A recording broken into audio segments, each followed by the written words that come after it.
I've mentioned it a few times. That is Propinquity Week. Is everybody's got to come. It's like homecoming week. You got to come home and work here. Joe got put. Sorry, I'm not sure how that's like homecoming week You come home. and work. Oh yeah, I guess that's not. That's not the, all right, it has this. It's nice to have you here, Joe. Thank you for finding holes in my analogies.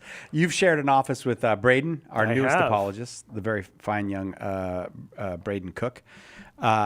Carlo in, everybody in. And we've really enjoyed having everybody around. Can I make a suggestion for everyone online? Yeah. If you're watching this right now, why don't you vote for Propinquity King and Propinquity Queen? We should have a Propinquity King and just to make it a little more like homecoming. Yeah, on YouTube. That's the only place we can go. So just vote for. But how you can choose anyone. Just type their name in the comments, and then once we get some regular comments that are, we see the same names over and over again, we'll know that we can then create a poll. Okay. And then we can make it all very scientific. All right. Okay. So we're going to have a vote for Propinquity King and Propinquity Queen. Speaking of comments on YouTube, this is Flannel Panel, kind of. And the first question we've got is, where's size flannel? Oh, really? Really? That's a serious question? Have you ever been part of Flannel Panel? Not only did I... This is a double failure for me today. Usually on Flannel Panel, I forget to wear my flannel. But today, I told Joe, I'll bring a flannel for me and one for you. I did neither of those things. So I got all the way here before I remembered it even was Flannel Panel. And it turned out I had a flannel in my luggage. So this was really a triple failure because I succeeded too. Yeah. So, and Chris Jack's usually with us. We just don't have Chris with us today. So here's what we're going to do. I told you it was going to be interesting. And I'll tell you what, I love summertime. I love when people do a little bit something different for the summertime. There used to be TV shows that would just run in the summer. And so let's do a little something different for the summer. You're part of the Flannel Panel today. You can call 888-318-7884 and get involved because we don't have Chris, so we need a third member. So we'll just but you got to stay on topic. We're going to do topics, and you got to be on topic. So you can fill the Chris check role. We are tentatively calling this segment Check Yourself. Check yourself before you wreck yourself. Okay, yes. Thank you. Thank you for playing along. I had to save that for you because I'm not sure enough of the listeners are old or young enough to know. Or can just recognize something that was actually of high quality by my low quality imitation. All right. You can be part of a Flannel Panel today if you want, 888-318-7884. And I was going to impress Chris with our first topic when we thought that Chris was going to come here because it was going to be about Joan of Arc. Because Chris loves Joan of Arc. And then the first time I think Chris even liked me at all was when he found out that I love Joan of Arc. He started to think that there might be some redeeming quality to me. And now you love Joan of Arc. It's true. It has happened. And what's more, you actually played a major role in this. I love this part. I know. Me and my spiritual partner, Mark Twain. I feel the two of us. The two of you are equally pious. Yes, we're very similar.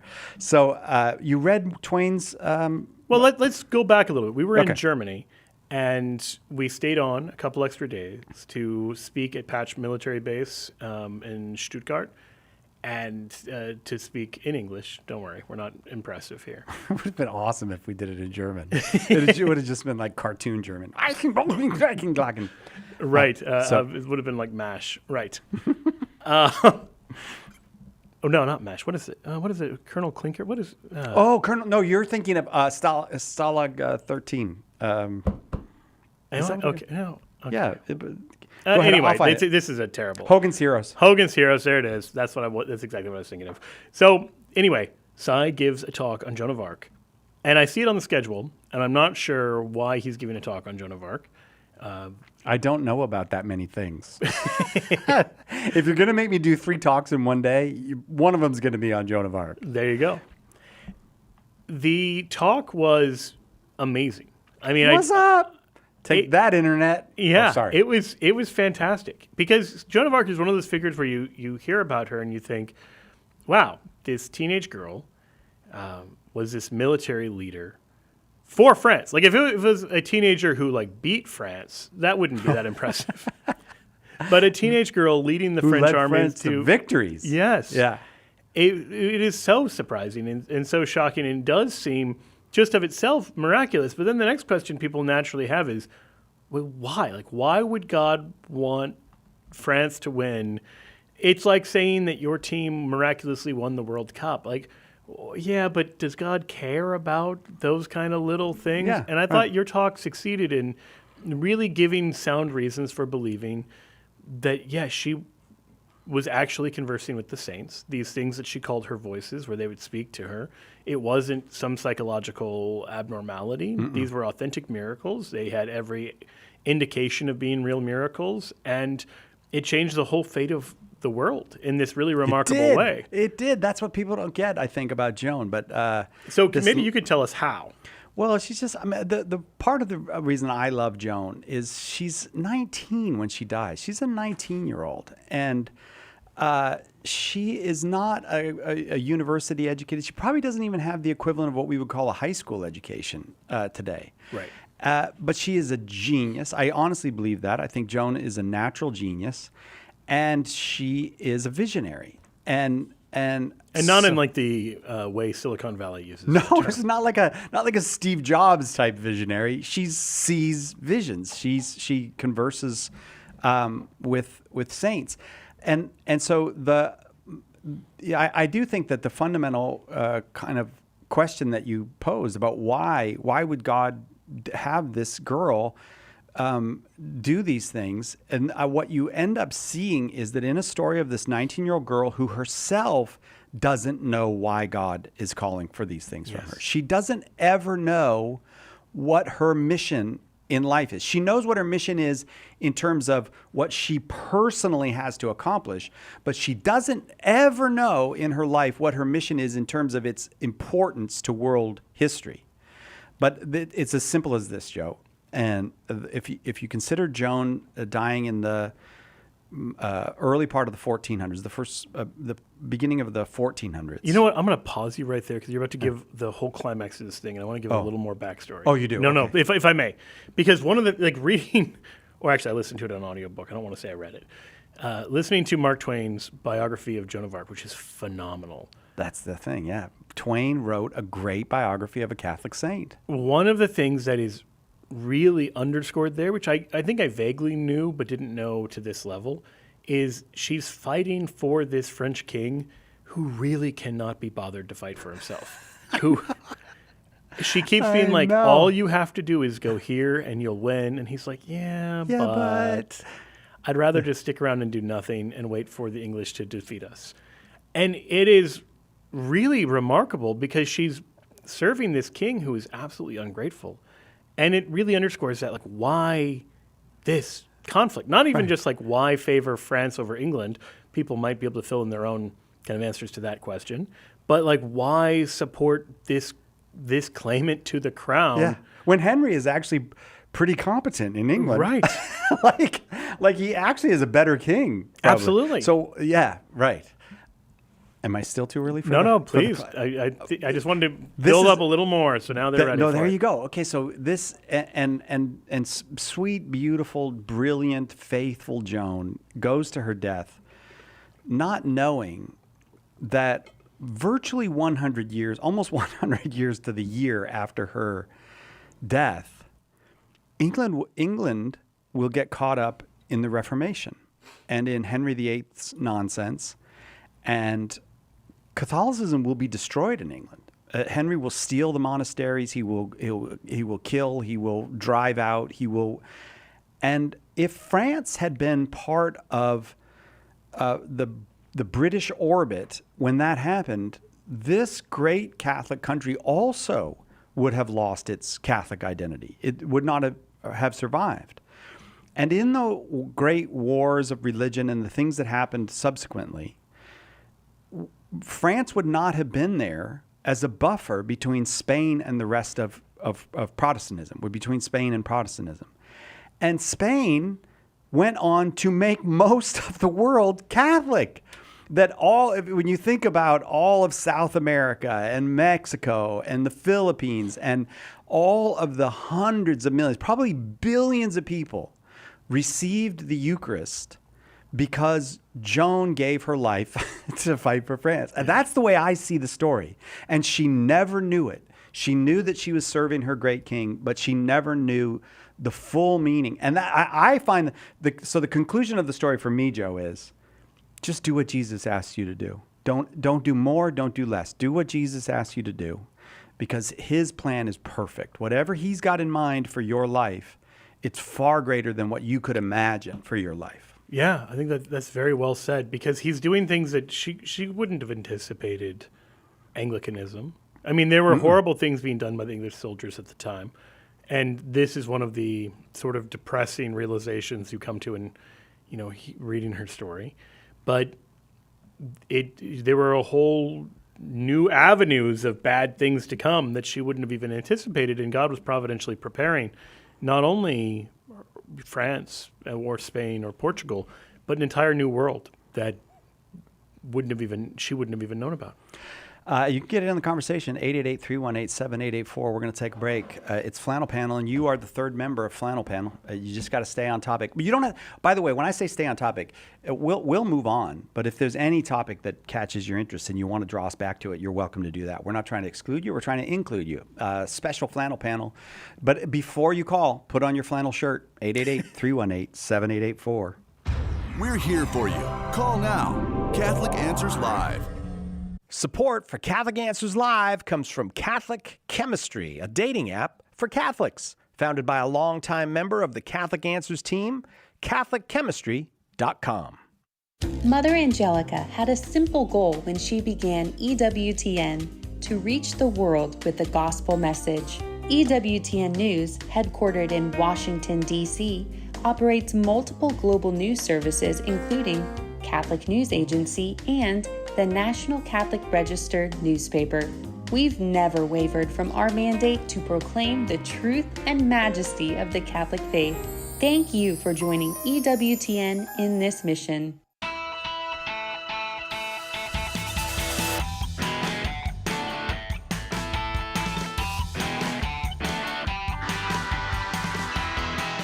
Welcome back, Catholic Answers Live. I am Cy Kellett, your host. It's Flannel Panel, but it's just there's only two members of the Flannel Panel here today. Flannel Panel is when we put on flannel shirts or similar, and we talk about the news of the day from a Catholic perspective. Today, you are a member of the Flannel Panel. You can call and get involved, 888-318-7884, 888-318-7884.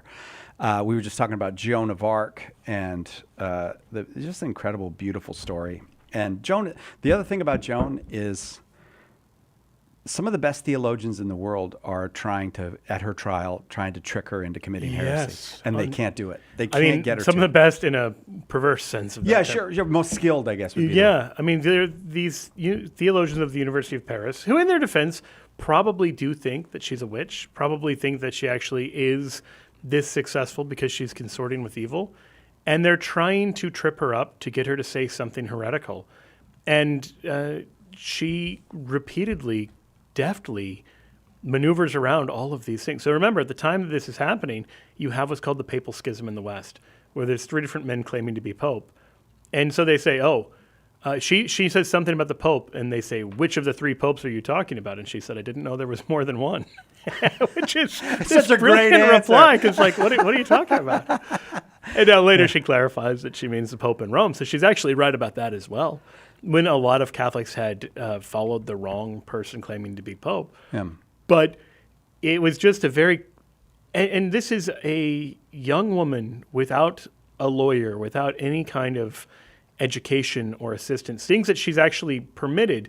She was denied her legal rights. She was. She appealed to the Pope, and that was ignored and denied. Like, this is, when people point to this moment and say, oh, how could the church allow this to happen? Well, this wasn't done according to the rules of the church.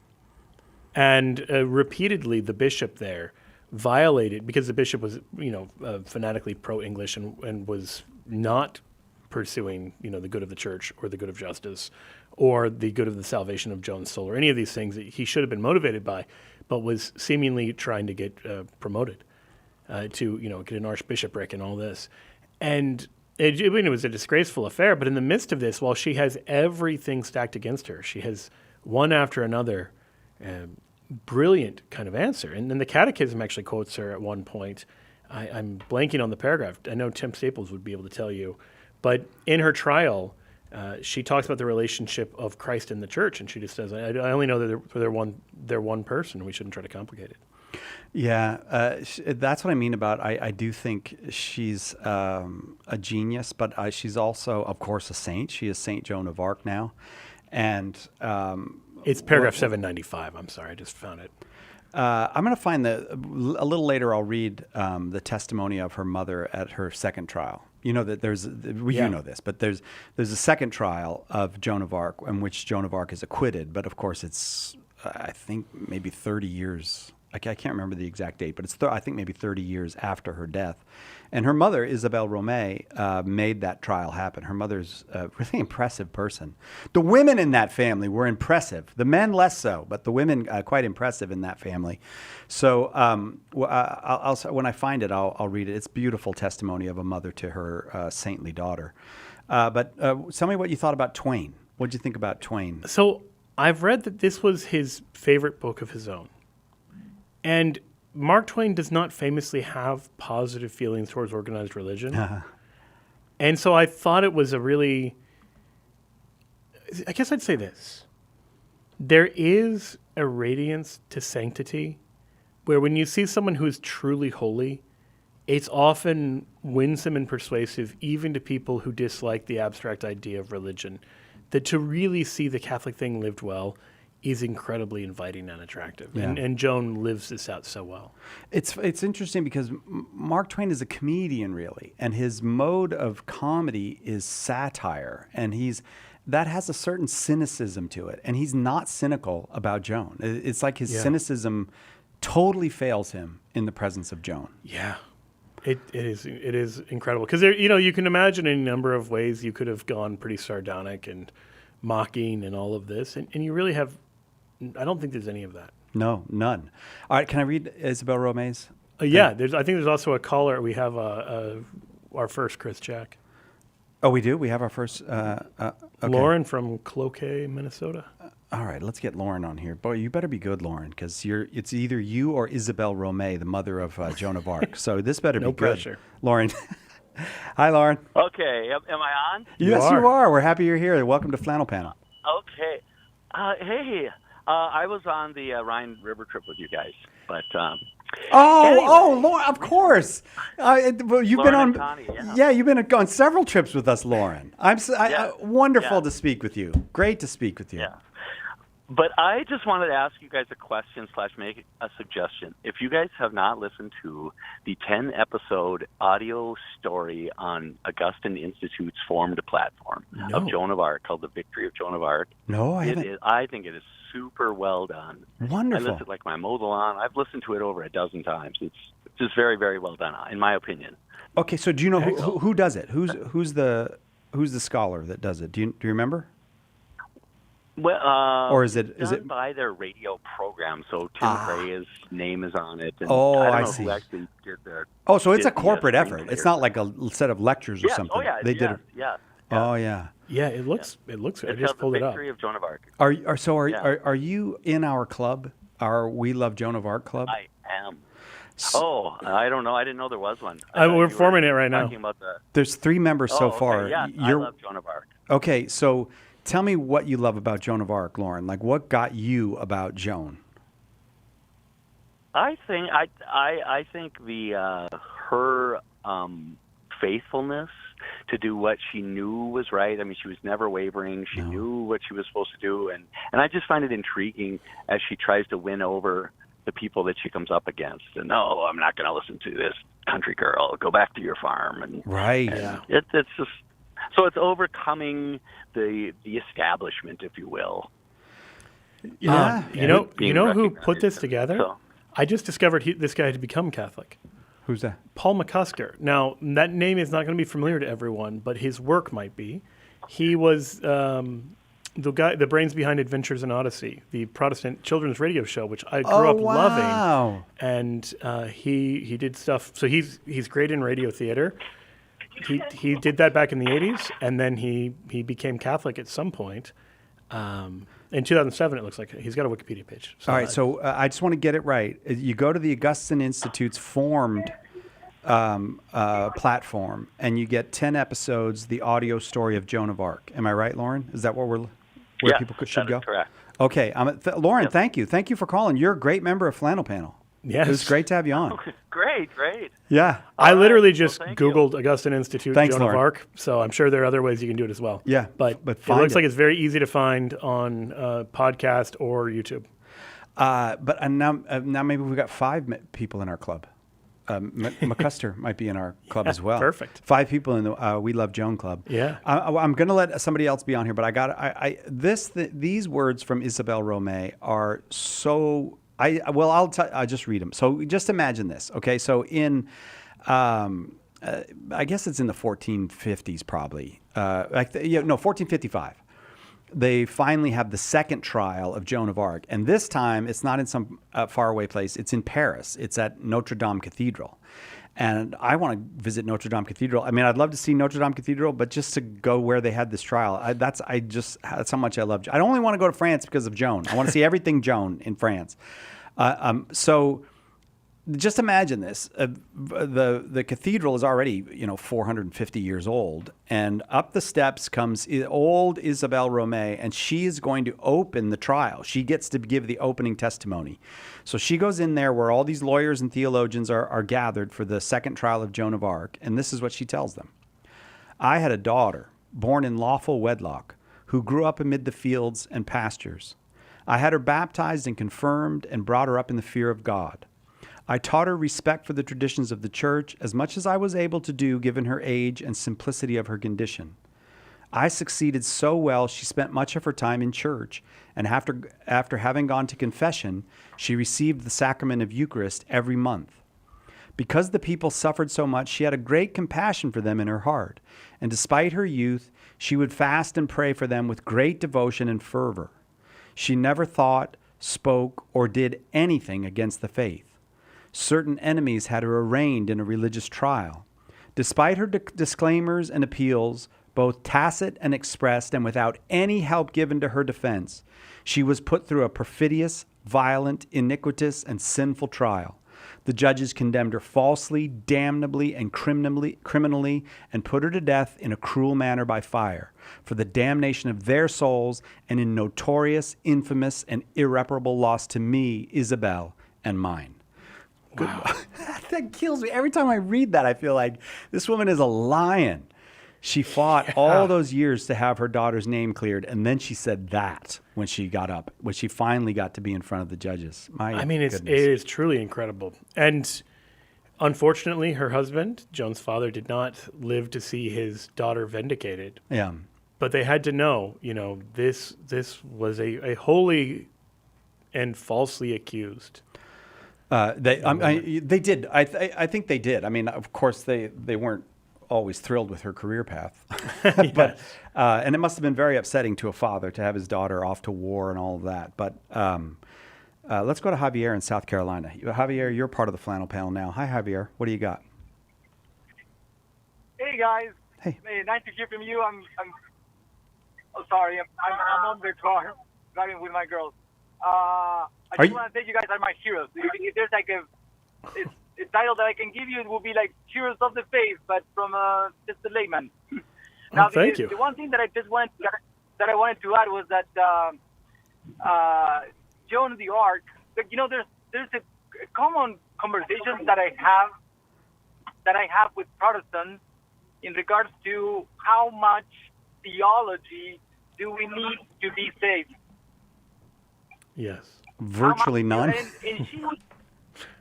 Well, that's the thing. It's like they make a huge focus on theology, and I'm like, well, Joan of the Arc was a saint, and she didn't have too much or a lot of theology. Actually, that's a good question. Like, how much theology did she know?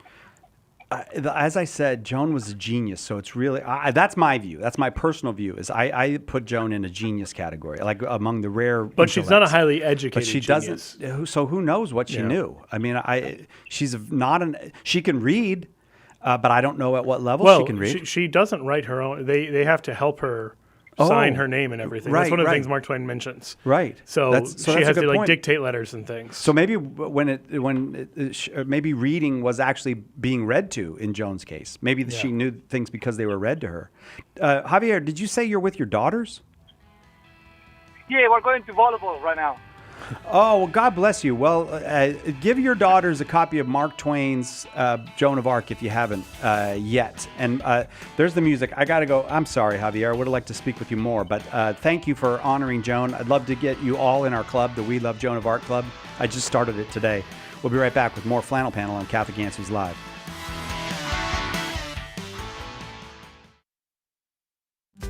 Want to be a more powerful witness for Christ?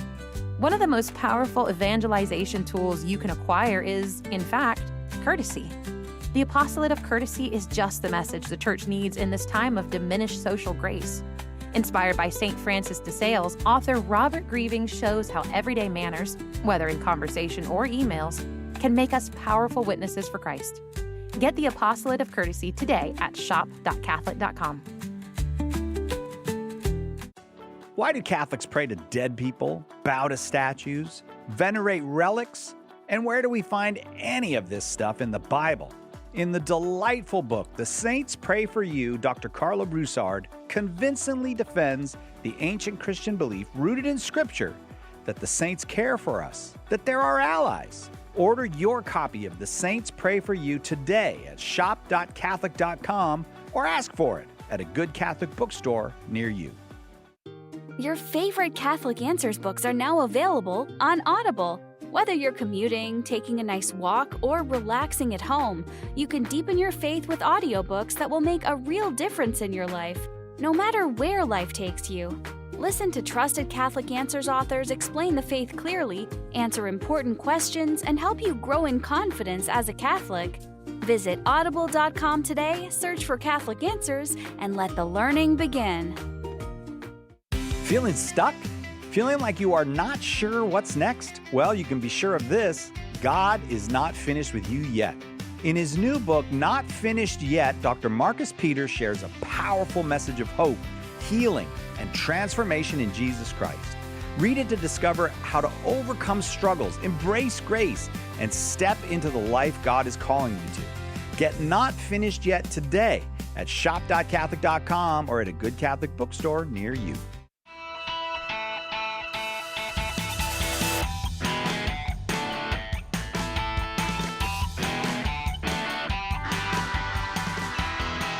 Welcome back, Catholic Answers Live, Flannel Panel, but we need a third member of the Flannel Panel because it's just me and Joe today, so you can be the third member of the Flannel Panel. You're welcome to call in, 888-318-7884. You just got to be on topic, and so far the topic has been Joan of Arc, but I think Although, even in fairness, we don't always hold the third member of the Flannel. he never stays on topic. Yeah, you got to be at least as on topic as Chris Check. Okay, that fair enough, Joe. Joe, I want to say something to you in Portuguese. A Eucharistia é mesmo Jesus. I don't think they do the H for the J. Como o corpo e o sangue de Cristo. Ciao. I don't know how to say this. Chave para tudo que cremos. I want to apologize to all of our Brazilian listeners. Wait, if you could speak Portuguese, I really apologize for that. But I am actually reading Portuguese, and I think it's cool because I'm holding a copy of Joe's book. The Eucharist is really Jesus, but it's in Portuguese. How do you feel? How does that make you feel? I was see that? totally surprised. I didn't even know that? had no idea this was happening. And then yesterday in the staff meeting, Todd comes forward like a kid on Christmas with a stack of presents for everyone. Well, and it's our books in Portuguese. And the reason Joe mentioned Brazil, of course, Brazil, they speak Portuguese, but these are for the market in Brazil. They're like a Brazilian people down there who speaks Portuguese. There's like a Brazilian of them, yes. And I heard they do barbecue really good. Is it barbecue? What do they call it? Yeah. Whatever they call it, they need to be reminded of their Catholic faith. There's, the Catholic faith is under assault everywhere. As Todd said yesterday, by the sects, especially evangelical fundamentalist Protestants, doing what Todd called sheep stealing. I don't know if is that politic to say sheep stealing? I mean, I think you can say that. When you take someone who is a faithful Catholic and you try to lure them away, you're not building up the body of Christ. You're just dividing it. Yeah. But Todd made the point even more so by secular culture. So we have all these great books, and Todd gets requests from around the world. Can we translate them? And if it's a reputable publisher, I'm going to be honest with you, I don't think you're making any money off of this. I think that's totally all right. I don't know. You might get some. What do they have? The real down? What do they have down there? Something. That sounds right. Yes, something. They got a Brazilian something. So you might be getting some pieces of aid or something. Yeah, real. Good work. Yeah. So real. But I just loved seeing our books in Portuguese. Okay, if listener at home, at least one, play along. Yeah, there's some that are maybe improvements from a cover perspective. Now, the next one is just like the American cover. Eis I tua mei. Do you think I'm even close on that? No, I don't. Eis a tua mei. What book do you think that? Una defensa bíblica e histórica das Doctrinas Marianas. What do you think, listeners? Yes, you're right.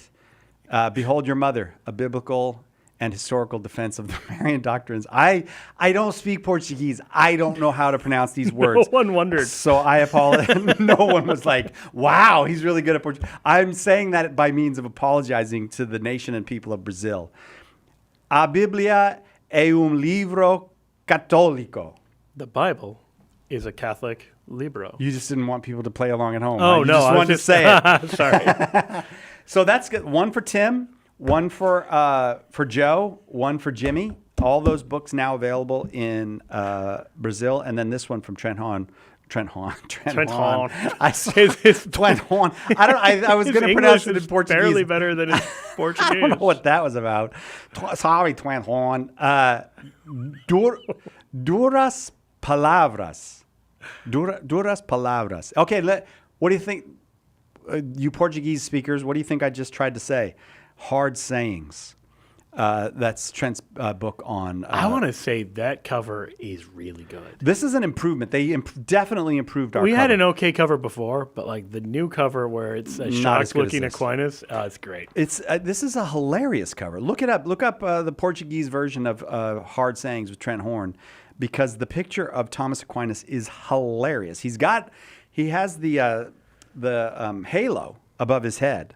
He's reading scripture, but his eyes are popping out of his head because of what he's reading in scripture. He's got the. And so, if you've ever had that reaction while reading scripture, this is the book for you. Also if you available read Portuguese in English. Yeah, it also available.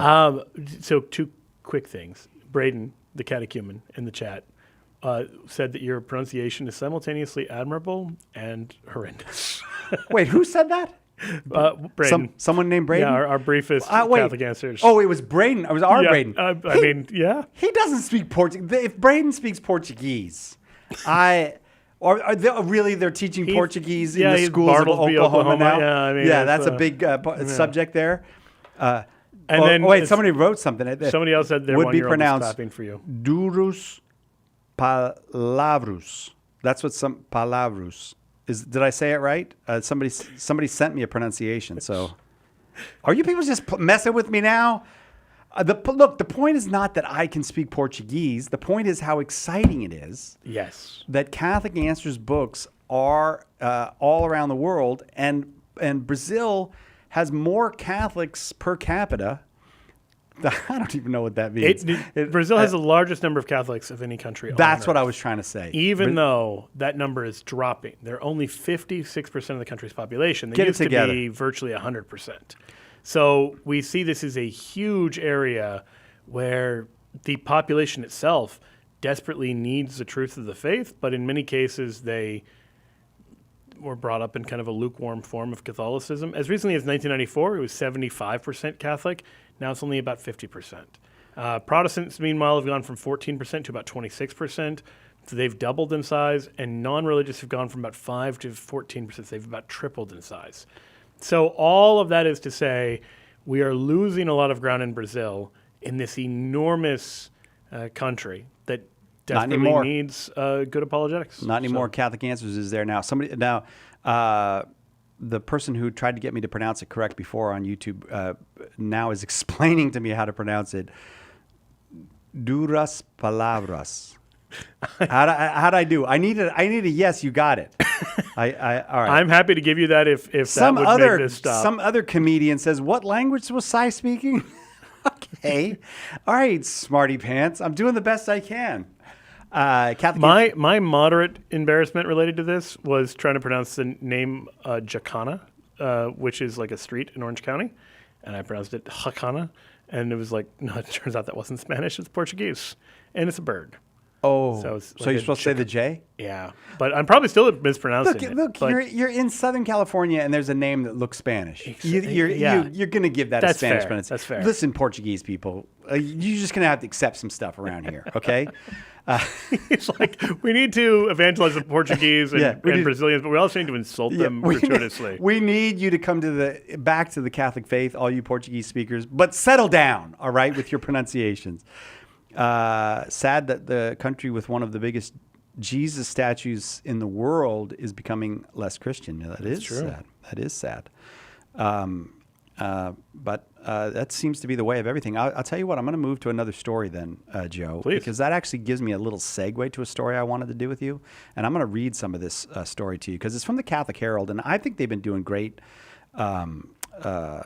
journalism over at the Catholic Herald. But this one, kind of UK-based journalism, but I love reading it. It's just wonderful.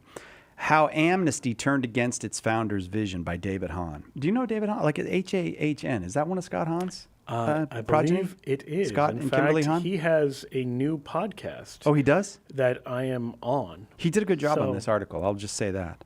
So he also has this in this is episode 2 of his podcast. Just so you know, it's like the same theme of Amnesty. David Hahn, this is how you do it. You double dip on this stuff. You're not going to make a living as a journalist if you don't publish it in at least 2 different places. I think that in a good way. I wasn't like, how did this guy double dip? Did that sound bad? What I was saying? Oh, no, I didn't know if it. I didn't want to make sure. Like a case in point. This book is in Portuguese right here. Joe Heckschmeyer's book. I started it over from scratch. No. It wasn't easy for Joe, but all right. David Hahn, thank you for this very fine article in a very fine publication, Catholic Herald. Amnesty International has found itself at the center of a remarkable controversy after publishing and then withdrawing a report that accused Catholic and Christian nonprofits of being part of an alleged anti-rights movement.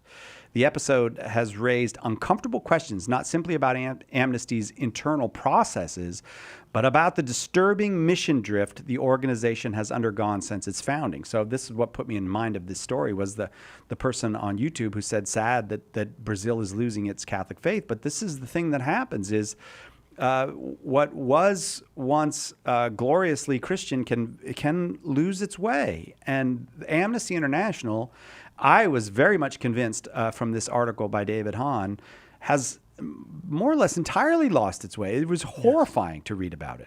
The founder of Amnesty International, he writes, Peter Berenson, was himself a convert to Catholicism, which had a strong, lasting influence on his life. And the whole idea of Amnesty International was, and I remember doing this decades ago, you sit down with your religion class and you write a letter to get somebody out of prison, and probably wrote a letter about Nelson Mandela or somebody like that. The idea was people who were falsely imprisoned. Amnesty could get thousands of people to write letters, and then the people in the country go, oh, just let them go. It's not worth all this international hassle. And Amnesty was great at that. The organization won the Nobel Peace Prize in 1977. I'm all of this is coming from David Hahn's article. But they turn into a bunch of creeps. Now they say the Catholic Church, they're turning their attention against the Catholic Church because the Catholic Church doesn't support abortion, because abortion is an absolute liberty. Again, to do this while claiming to be honoring the legacy of your founder, who's a convert to Catholicism. I don't know anything about how seriously he took his faith throughout his life. I'm not judging him one or the other. I simply don't know enough about Peter Berenson. But there's such an obvious difference to any sane person between the original things for which Amnesty International was created, people being imprisoned for toasting to liberty under Salazar, or people, wanting to stand up to dictatorial regimes. And then on the one hand to say, oh, well, you don't have the legal right to kill your children at any stage of development.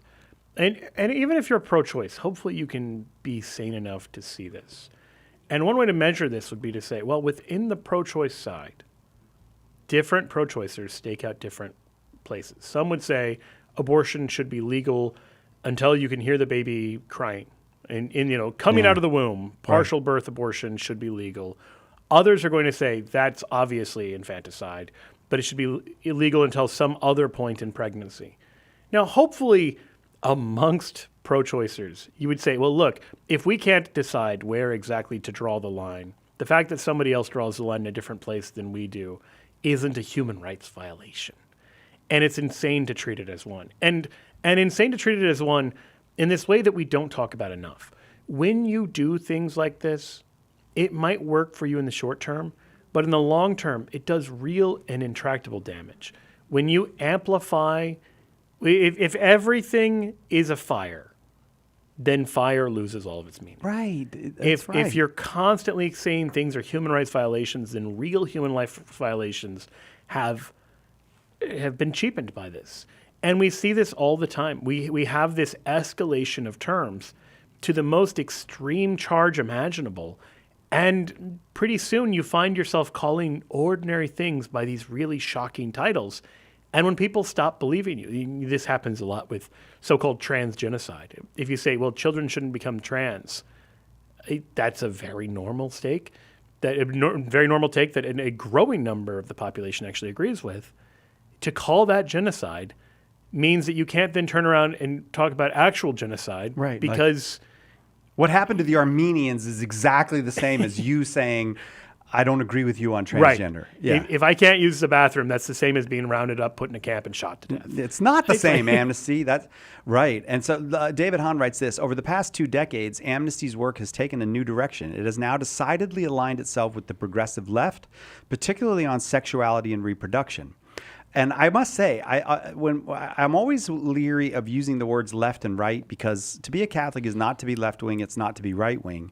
And so we don't stand against the left, we don't stand against the right. But when he says progressive left on sexuality and reproduction, we know what that means, that those are anti-Christian stances. So he's talking about a particular form of leftism.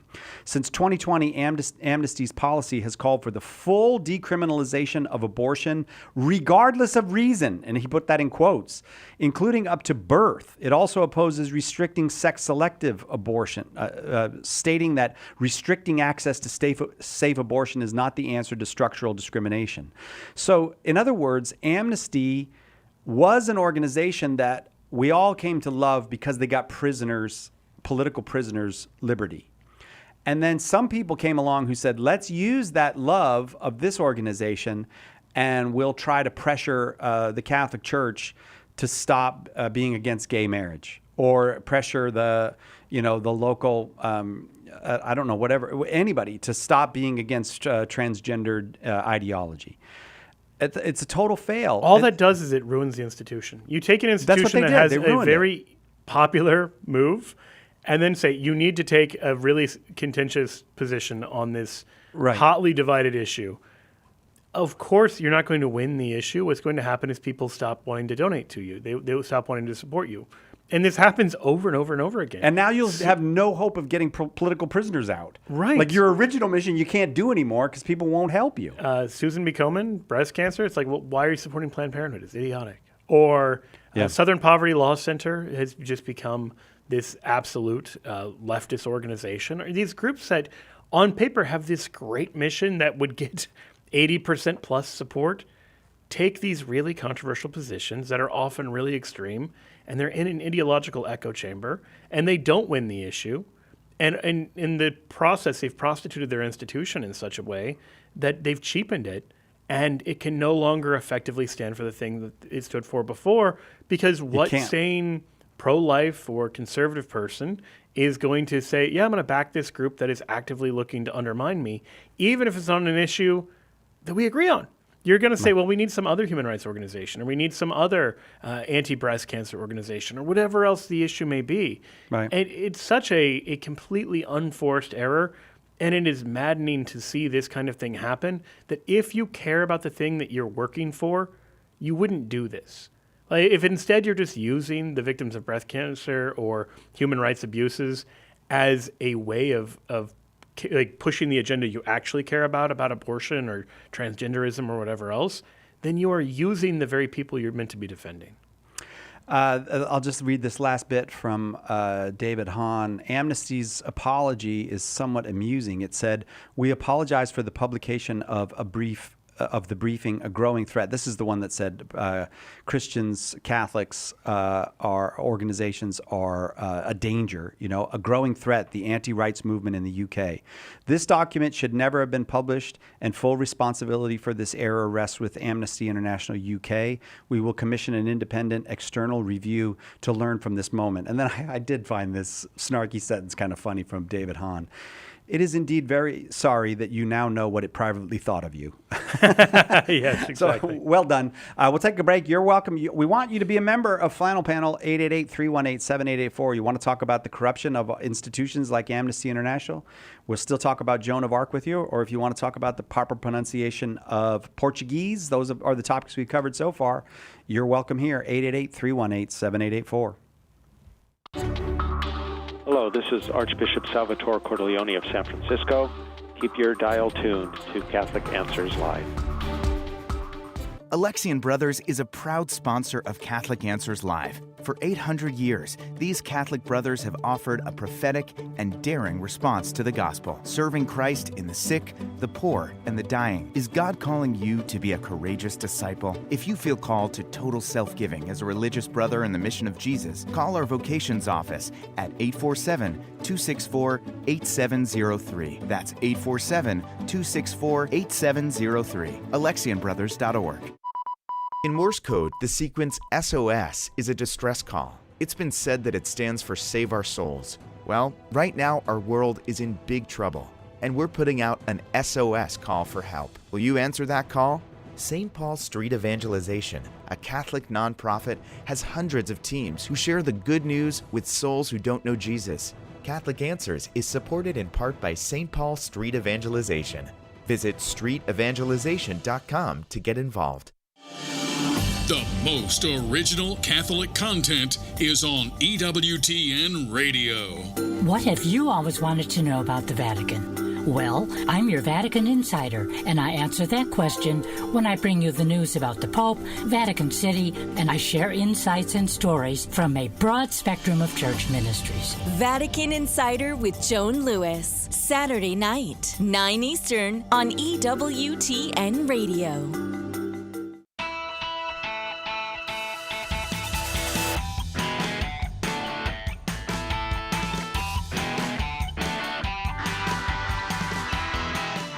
Welcome back. Catholic Answers Live. August 13, 2026, live. Today, I just want to say it. So I want hold up a newspaper. Yeah, we just discovered on YouTube. It said this is a pre-recorded episode, which we're not. It's not pre-recorded. We're here. We're here live with you. You can call on the next pre-record. Yeah, we should do this. We should have a whole thing about how it's not pre-recorded. Ask people to call in. Joe, you're a very mean person. 888-318-7884. We really are here. We really will take your call if you want to get involved in Flannel Panel today. Joe Heschmeyer, our guest. We usually have Chris Check with us, but we don't. So what are we doing? What do you call it? Check yourself. Check yourself. You yourself check get to be by calling. The third member of Flannel Panel. Yep. Just put on your flannel shirt and dial 888-318-7884. Whatever your take is, it's welcome here. A couple takes from the YouTubes.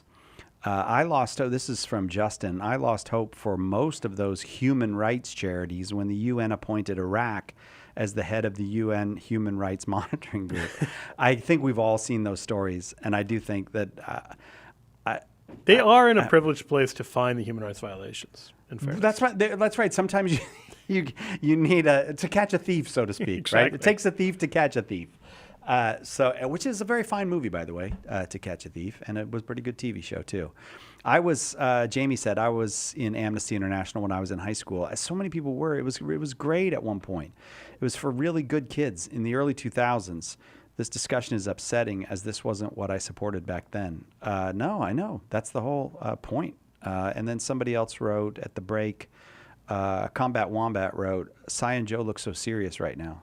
It's because we were on a break. We were sleeping. What do you think we do during the breaks here? We were sleeping. Stop bothering us, Combat Wombat. We were screaming at people in the booth, like, why did you put pre-recorded episodes? What's wrong with you people? Get your act together. The chair you saw flying across, that was directed. I'm sorry. We didn't know you could see us during the break. Yeah, so we're sorry for your. It's just like an Amnesty International style apology. We've appointed a commission to study our recent errors. All righty. Joe, can I? I'll start a story from the. I'll give you one from Pope Leo. Okay, great. I found this website, Zeal, Zeale. Have you seen it? No. Zeal. I don't know who does it. But it's a pretty good website. Like they have pretty good Catholic news there. Does anybody else know? I put it on the YouTube chat if you know about Zeal, because it's a new discovery. I would say probably in the last 6 weeks I discovered it, and I've enjoyed it a lot. Pope Leo going controversial. Are you okay with a controversial Leo story? I am. He went way out on a limb here, and I don't like to give the Pope advice, but reel it in, Pope Leo. You need to reel it in. Pope Leo urges Catholics to rediscover Sunday as the weekly Easter. The Holy Father said, now, I'm not making fun of Leo. I'm just playing around. I picked this story. That's what I say when I'm making fun of people too. Yeah, I'm just playing around. Sorry, honey, just playing around. Your poor wife. The whole she told me stories yesterday. I bet. Oh my gosh, the poor woman. The Holy Father said the liturgical year allows the faithful to encounter Christ's redemptive power with the Eucharist at the heart of our Lord's Day. I think this is so good. First of all, God bless the Pope for attending to the pastoral needs of people. I mean, I am one who often complains that the popes are operating at a level that's over our heads, and just stop it. Like they get too fancy. That's what I think, they get too fancy. But I probably shouldn't criticize them for that. I probably should just keep my mouth shut, because what they do is very important and they have a lot of responsibilities. But when I see this, like, just you're the pastor, remind people that God wants them to rest and worship and be with family on Sunday. The encounter with Jesus, he said, who died and rose again for us, is the purpose that the church always pursues, placing the celebration of the Paschal event at the center of every moment. The liturgical year should thus be understood as a constant renewal of the work of salvation which Christ accomplishes in history.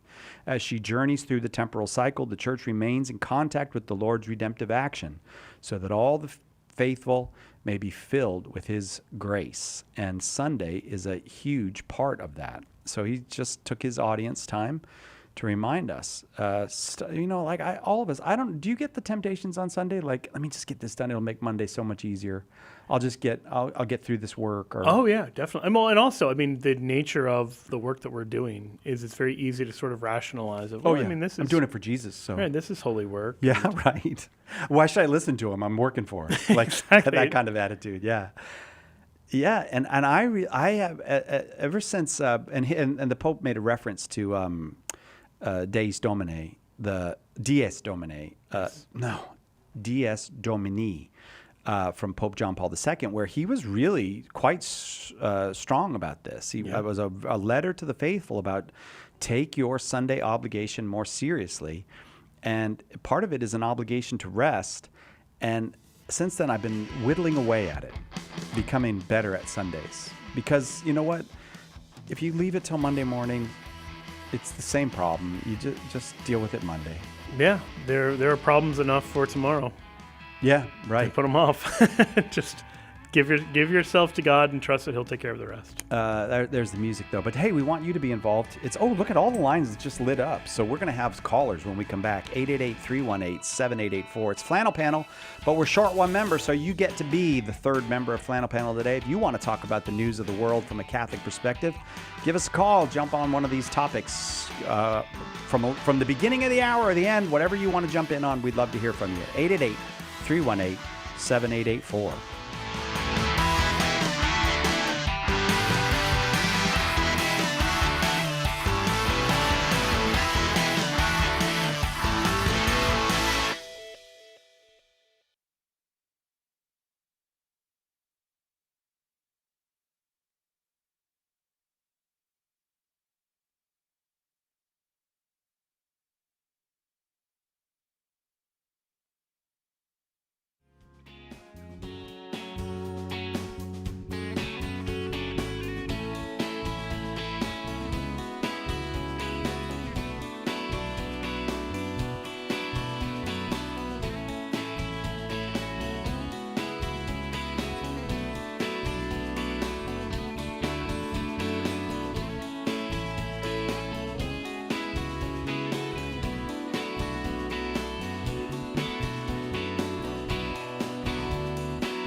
Welcome back. Catholic Answers Live Flannel Panel. It's where the three of us, Chris, Joe, and I, put on flannel shirts and talk about the news of the world from a Catholic perspective. But Chris, we had to drop out today. Something came up, and it ended up being me and Joe. And all that means there's been no literary references. Oh, no, that's not true. A quarter of the first hour was about Mark Twain's biography. The only reason I was doing that was I was going to try to impress Chris with our literary knowledge, and then he didn't show up. But he was off the mark. He was off the mark. Yes, he was. But we should show him clemency. Oh, nice. If to those who don't know, yes, he in Hannibal Moe, Samuel Langhorne Clemens. Hannibal Moe.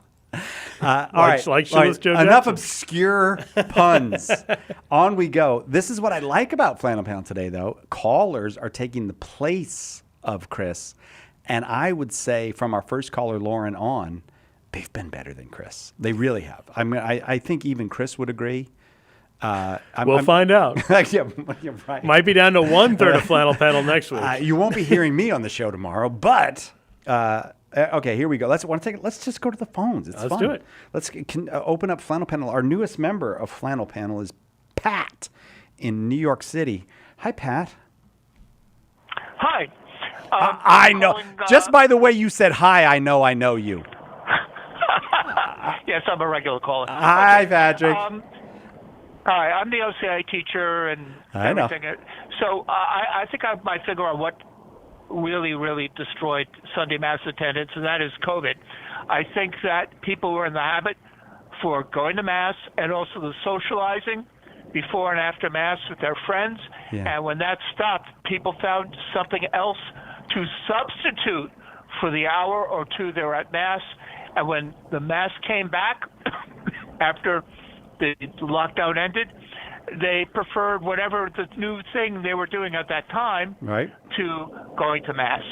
And some people went to Mass and they said, my friends aren't here. And that was why I was coming to Mass, to socialize.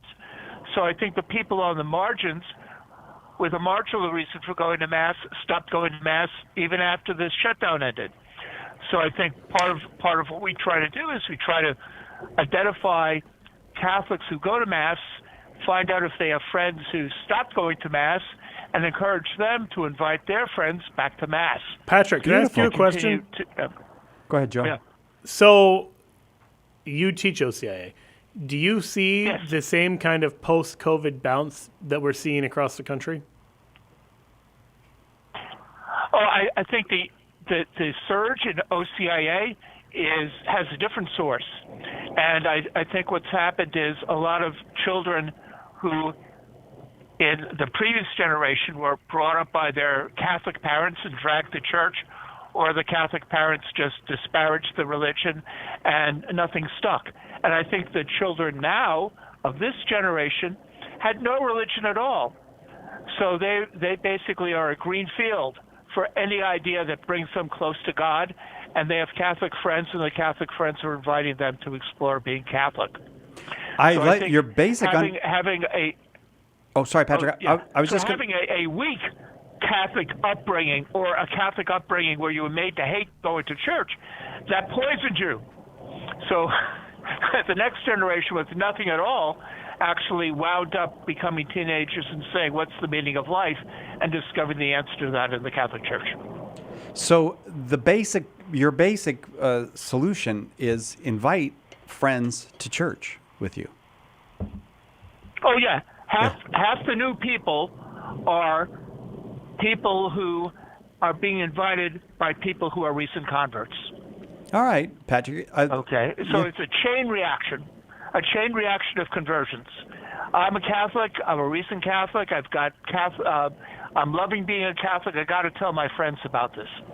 You know, Patrick, when you called and I heard that it was you, I really wanted to fight with you about something. I wanted this to be but there's nothing to fight with here. This is a really good suggestion. We're both good Catholics. Okay, all right. I guess agree on. There you go. Fair enough. Well, thank you, Patrick. Thank you for getting us started for this hour. Thank you for the call. Oh, yeah. And if you have a pivot to Joan of Arc, what's your favorite Joan of Arc film? In 1999, there were 2 Joan of Arc films, one with Milo Jovovich and one with Lily Sobieski. I remember both of those films. I don't remember liking either one of them. I do remember thinking the Mila Jovovich one, and God bless her, she's a wonderful actress. It's not about Joan of Arc. It's a I don't know what it is. It's an adventure movie of some sort. I've never seen either of these. But what about you, Patrick? Did you like the? I'm guessing you liked the Sobieski one. Oh yeah, the Sobieski one features Neil Patrick Harris as Charles, and the bishop who prosecutes there is Robert O'Toole. Oh yeah, that's right. And so it was a great set of actors. The Milo Jovovich film had John Malkovich as Charles, and and not a very impressive cast. And the Joan of Arc film with Lily Sobieski was much more historically accurate. That's what. Fair enough. But I do think Joan of Arc. This is the age of television. This is the age of the 10-part series. And that's where Joan of Arc would shine. Somebody needs to make a really great, Amazon or whatever, Apple TV or whoever does these things, 10-part Joan of Arc, and then and you wouldn't have to add to the story at all. No, you wouldn't. But they would, and they would ruin it. They would. That's true. Patrick, thanks. Thank you very much. Okay. God bless you, brother. Bye. Sure. Bye. I like Flannel Panel when people get to call. I really did want to fight with Patrick, though, because he's fun. And, he is fun to fight with. The number is 888-318-7884. Let's go to Marianne in Canada. Wait, hi, Marianne. You up there in Canada? Wrong. Do I have the right line for Marianne in Canada? Oh, she's probably on mute. This is always fun. Nope, she's figuring it out right now. All right, I'm going to come back to you, Marianne. Hang on. All right. Let us go to another Pat. We have Pat in St. Louis. So this is St. Louis Pat. Okay, Pat. Arc of Pats. We have a whole arc of Pats going on. Although this is St. Louis, maybe I should have said Arch instead of Arc. Pat of Arch. Welcome. Hello. Hi, Pat. Hi. That was really funny when you said Pat, and then he said he was from New York. I was like, dang, am I on already? But no, I'm not in New York. Sorry, man. It's not favoritism. He actually did call like a second before you. It's okay. Well, I completely get it. I'm sure it's funny. All right. You're our second favorite Pat. So. For this hour, right? That's right. Okay, and it's too hot in St. Louis to wear flannel today, too. It's 100 degrees here. You called Flannel Panel and you're not wearing flannel? What kind of a Pat are you? All right, listen, my dander is up now, but go ahead. I'm one who just came from church and with the Eucharist, so that's praise God. There you go. Try to do that much. So, beautiful. But on Sundays, years ago, in fact, I was the interim life teen minister, youth minister for our parish, and we just stopped patronizing businesses of pretty much any kind on Sundays. Parents, yeah. That's a wonder. I'm so glad you called to say that, because this is something that we can do, and I think it's a wonderful idea. If Christians would, again, just go back to why do you have to go do your shopping on Sunday? Why do you have to do that? And it would allow more people to have rest on Sunday if we weren't out patronizing businesses. It would.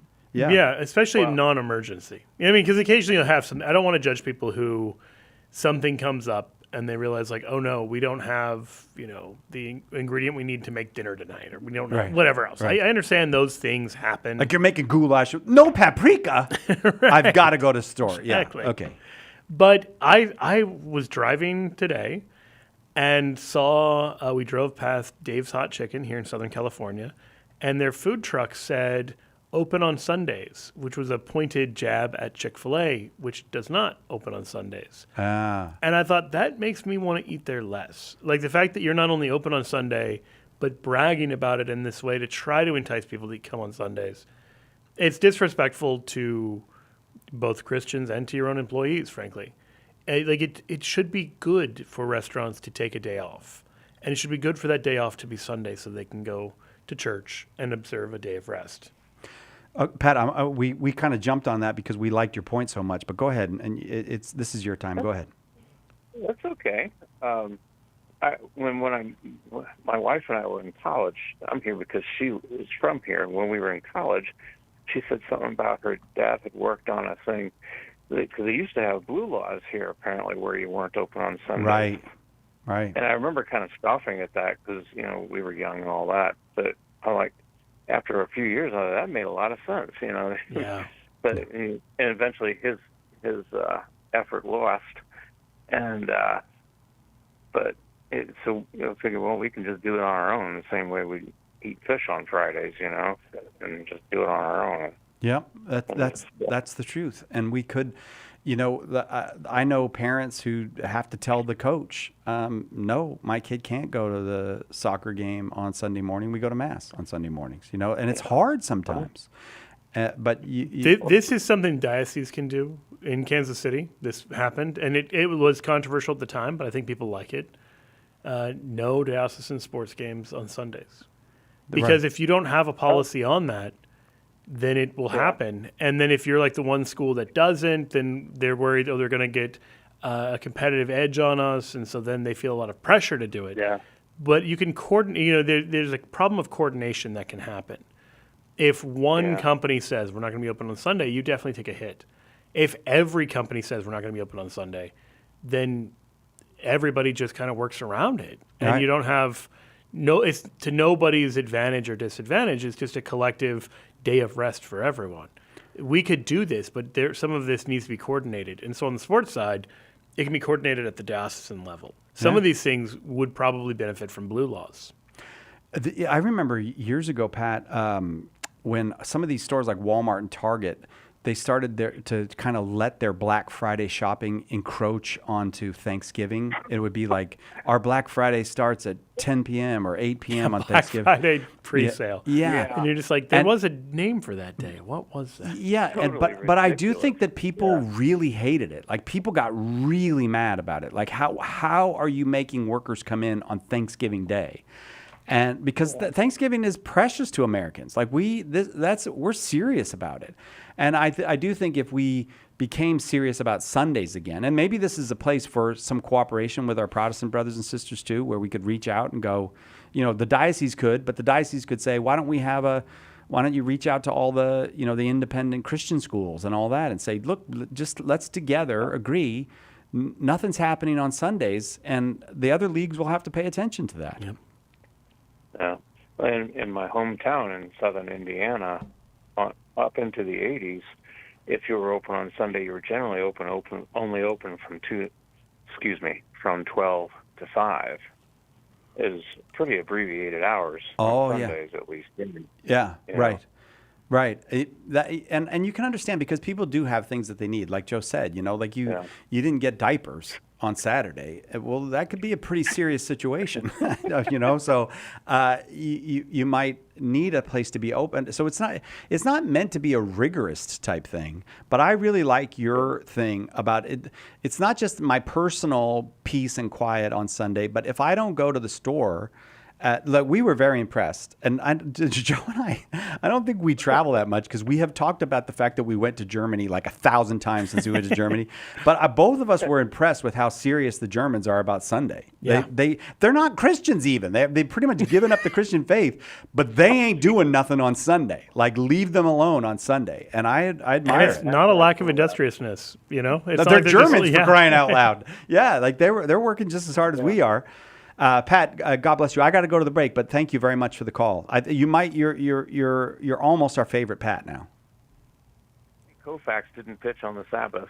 That's right. Oh, God bless Sandy Koufax for that. That was a great moment in American sports. It's honestly, it was a good witness, and at a time when blue laws were being repealed across the country. Yeah, and also, the greatest pitcher that ever lived.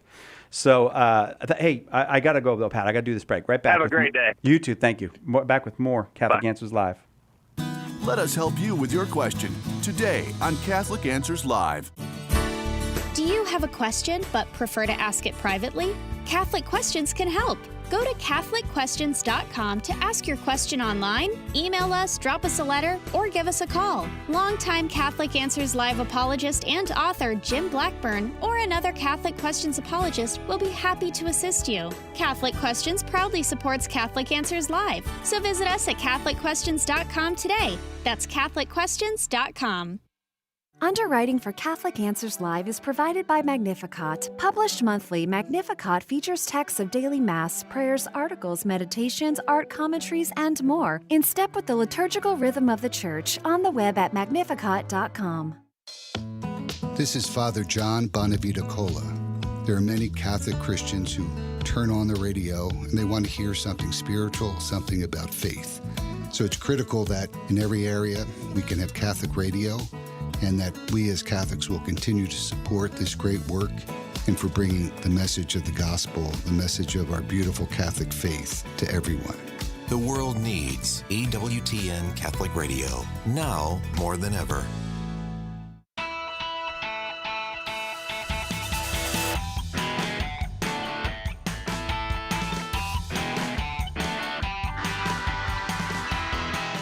Welcome back, Catholic Answers Live. Flannel Panel, we're down a member, so you have to be the third member of the Flannel Panel. Joe Heschmeyer, our guest, I think wearing an actual flannel, which is this is a tremendous moment for Joe. He remembered a flannel. Well, he didn't actually remember. No. He packed it by accident. I think my wife helped me pack, and she probably said at some point, in case you do Flannel Panel. And then when I discovered it today, I was like, wow, I didn't know this shirt was in there, and we're off to the races. Your wife is such a good person. I got to talk with her a little bit yesterday, and I was thinking, this woman is married to Joe Heschmeyer. God bless her. You know, I just kept thinking, like, God bless her. She carries a heavy burden, but there it is. She doesn't carry me. I walk on my own. But she did send us a picture a little earlier that she went to JD Flannel Donuts in Orange County. So she's participating in the Flannel Panel by eating donuts. Her participation in Flannel Panel. Good for her. All right, so you are the third member of Flannel Panel today, and up next is CJ in Oklahoma City, Oklahoma. Awful glad to have you here with us, CJ. Welcome. Hello, can you hear me? Very well. It's like you're in the room with us, CJ. Oh, well, that'd be awesome. That would be awesome. Yes, it would. I have a very simple, straightforward question. Getting back to Joan of Arc, I just wondered if you guys wanted to discuss a little bit how closely Joan of Arc's passion, and that's what I call her trial and her execution, how closely it tracks with that of our Lord. Oh, it's a beautiful question. There are certainly similarities, including the kind of the religious betrayal that happens. Mm-hmm. You know, she is leading what appears to be a very popular kind of movement. To imagine, you know, Jesus walking into Jerusalem or riding into Jerusalem on Palm Sunday, where it just seems like all of the momentum is going in one direction. And then there is this sudden and kind of horrifying apparent reversal that, you know, within the span of a week, you go from Jesus riding in the triumphant entry into Jerusalem to the betrayal and the trial and the execution and then him rising from the dead. That's a lot of things happening. And so you have Joan as well, where she has this miraculous triumph. And then she's betrayed. She's actually first betrayed by the king, who decides he doesn't want her to continue this successful and miraculously successful campaign that she's on. And then she is taken down in combat, and she is put on trial. And so there is a betrayal by the religious leaders, and then ultimately she is vindicated. Now, obviously, her vindication isn't in the form of rising from the dead in the same way that Jesus's is. But I think I see what you mean in terms of the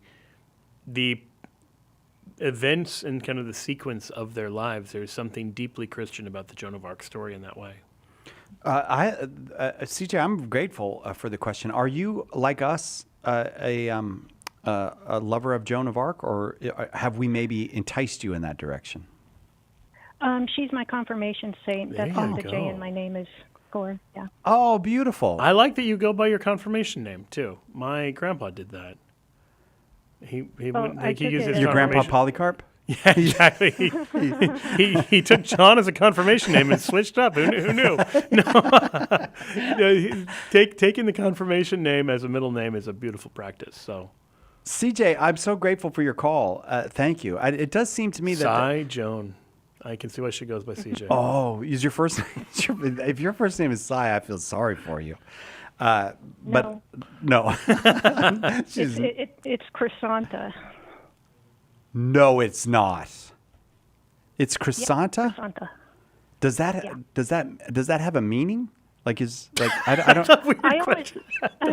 Does that have a meaning? I know. I always thought it was a Spanish form of Christina, but it's actually a Greek word that means chrysanthemum. Oh, how beautiful! That is great. Well, chrysanthemum. We are very happy that you called. Thank you very much. And I hope you. I'm happy to hear that your patron is Joan, and a little bit jealous too. But she's just a hero. Chrysanthemum so means wonderful. gold flower. That's a cool name. I didn't know. The deeper you dig on CJ, the better her so names it means get. it's etymologically related to like John Chrysostom, because it's the same. Oh yeah, the golden mouth. Yeah, exactly. Right. Or Peter Chrysologus. Just throwing out some we're other doing things a that have full the Greek etymology of your name here, Yeah, CJ. Thank you. Thank you very much for the call. Thank you. All right, off we go. I'm going to keep going because I'm enjoying. I'm so glad Chris Check didn't show up today. Like we wouldn't have gotten to talk to. We any should of have these shirts people. that say that. Get T-shirts that say "I'm so glad Chris Check didn't show up today." We'll see how long we can sell them through the store before he notices. Through the Catholic Answers store. His wife will be wearing one at home. Exactly. It's like, Jackie, where'd you get that shirt? Pamela, near Spokane, Washington. Awful glad you're here, Pamela. Welcome. Thank you. What do you got for us? Just if I could tell a short story about Flannel and how it just was such synchronicity. You guys wearing flannel back in 2015 when my husband died in September of 2015. I'm sorry, Pam. Sorry to hear that. What I would get him always for a special gift was a flannel shirt, plaid usually, of course, over many years. And he worked in the woods. He was a logger. So he didn't really wear them out in the woods in the Pacific Northwest every season. But when we get off work, he had ones that he would wear after work and keep in his car. And then he'd come home and put another nicer one on. Or when we go out somewhere to a movie, he'd wear one of the nicer ones. So when he died, I gave away most of his clothes, so people that could fit them. But I kept all the flannel shirts. I'm still wearing them. I've literally worn some of them out, working in the yard. I wear them when I do the dishes. So when he died, I had an empty space, and I'm Catholic. So I started looking around on YouTube and other things, and I found Catholic Answers by the early October 11 years ago. And it really helped me get through the grieving process, just to chat with other Catholics in the chat sometimes, or just to feel I had a family that I could talk to or hear from every day. Yeah. Because all my kids are grown, and I have great-grandkids, and they're scattered all over the U.S. So I really didn't have, daily contact with them. And so you guys always wearing flannel. Well, then at some point you called this thing the flannel panel.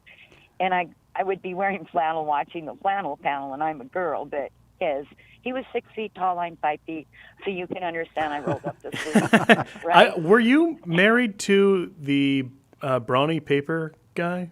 Your description, like the 6 foot tall lumberjack wearing flannel, sounds like if you've ever seen the paper towel rolls for brawny, this is what you're describing. Sounds like she has not. That guy. Oh, he could have. He Okay. looked like that guy, yeah. That's funny. And so I wanted to share that as a widow, it's been very lonely. I'm sorry, Pamela. Widows aren't talked much about in the New Testament, but it can get really, and I don't mean lonely by being a widow. I just mean very lonely as you age. Like a lot of my friends are dead, that I have for life, and parents, of course. My grandparents are dead. And so it's very hard to be a widow. I had my 71st birthday on August 1st. Wow. Very hard to be a widow and be a Catholic. Can you imagine? Because you don't have a husband there to, protect you if somebody doesn't like the fact they find out you're Catholic, and that has happened to me. Oh, I'm sorry. There's a beautiful section in Scripture that I'm reminded of in this. Are you familiar with the raising of the son of the widow of Nain in Luke 7? I'm not. I'm going to be honest. It doesn't come to my head at this moment. So in Luke 7, Jesus is in the city of Nain, and as he draws near to the gates of the city, the only son of a widow has died, and he's being carried out of the city. And there's a large crowd going with this woman. And we're told when the Lord saw her, saw the widow, saw the mother, he had compassion on her and said, "Do not weep." And he raises the son from the dead because he knows how lonely it is for her to be a widow. So Christ knows your loneliness and your grief and is with you in that. Pamela, I'm so happy you called. What a beautiful call. Well, I'll try to remember to wear the flannel to the flannel panel in honor of you and your husband. I'm sorry that I don't. But what a gracious and beautiful call. We'll be right back with more Catholic Answers Live. When the resurrected Jesus appeared to disciples on the road to Emmaus, they didn't recognize him until the breaking of the bread. The same is true today. In the Holy Eucharist, we really meet Jesus. In The Eucharist is Really Jesus, author Joe Heschmeyer explains how knowing Jesus in the Eucharist is the key to understanding all of Christian faith. Order your copy of The Eucharist is Really Jesus today at shop.catholic.com or get it at a good Catholic bookstore. Why do we baptize? Does it really do anything?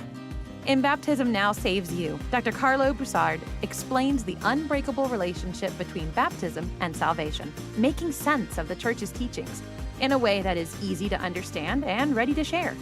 St. Peter said, "Repent and be baptized, every one of you." Discover what that means today. Order your copy of Baptism Now Saves You at shop.catholic.com or ask for it at a good Catholic bookstore near you. We hope that one of the things that we communicate here at Catholic Answers Live is that our Catholic faith allows us to be fully serious about all the problems we encounter in the church and in the world, but it also lets us have light hearts and maybe even mix in a bit of fun, and that is exactly what our good friend Joe Heschmeyer does in his popular podcast, Shameless Popery. You should check it out at shamelessjoe.com.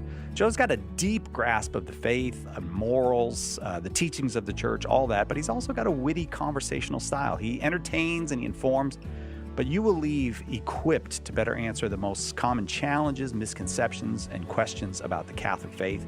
He's got insightful guests, he does on-air debates, and he takes a close look into all the things that you want to know about as a Catholic living today. You'll walk away knowledgeable and filled with joy. Look for Joe on his YouTube channel. Check him out at shamelessjoe.com or wherever you get your podcasts. And if you like what you hear, become a patron.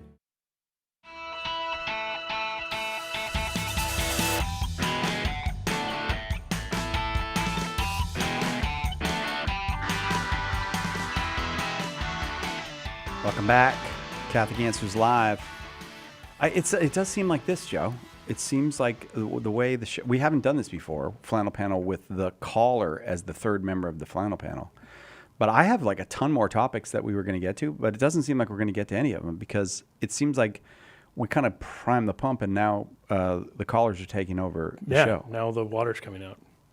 Okay. I mean, I that's know what how a happens pump works. That's you was a prime the metaphor. pump in hour one, and now hour two, we're having a What do you flow think of of this? callers. What do you think of this? I'm kind of like enjoying it. I think, I guess I'd just say this: if the conversation naturally dies out, we can go to some of the other topics we've got lined up. Which I trust you've got them lined up. I don't look at these things ahead of time. I know you don't do any work, but I did work, and I have topics, but I don't. I would really rather talk to people. I'm enjoying this more. So people online, maybe you can give us your feedback as well. If you like this format of the show, we can do more things like this. Where we do an hour of conversation and then an hour of Q&A.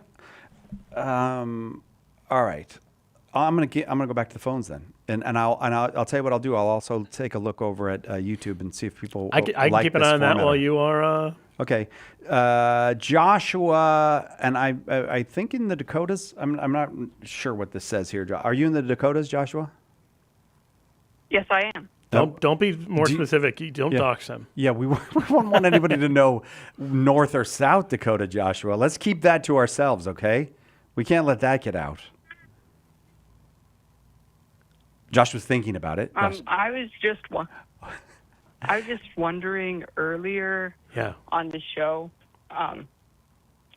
So why, when we were talking about when things are open on Sunday or sports encouraging people to go to sports early in the morning on Sunday, why do they do that anyway, do you think, if they know they're not going to get a lot of Catholic or Christian all-around visitors or buyers?